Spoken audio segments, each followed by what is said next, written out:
So I've been working a little bit on some like download XLSX work.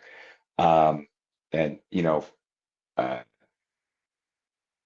this is based on some work that I may end up reverting during this meeting. So we'll see. But I've converted over some of the like streaming pipeline for downloads. And so I have a query here that only has 100 rows and 10 columns, but you can see that we've hit the limit on both.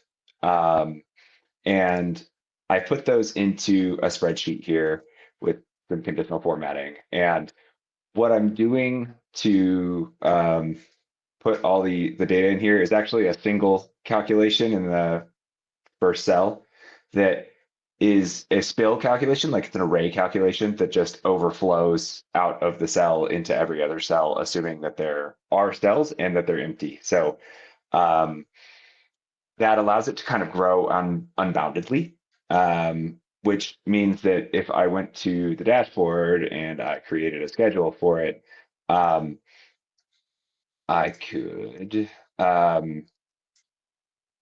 include all possible results here, um, and then stream those into the spreadsheet, sort of just like in the scheduler. I sent myself one of these earlier, and just so you don't have to watch me load it up.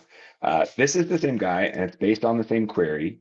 Um, but you can see that the query has a lot more rows, roughly 500,000 rows, that are being piped into here. And give it a sec because I think it detects changes and is trying to rerun the calculation that spills over. So might take a second. There you go. But this has the same number of rows. So I can go all the way down and it's got uh, another 500,000 rows. I've again outpaced the calculations, but same thing. Like this sheet has all of the conditional formatting, everything from our sheet brought over, but then with a sort of insane number of columns and rows available for download.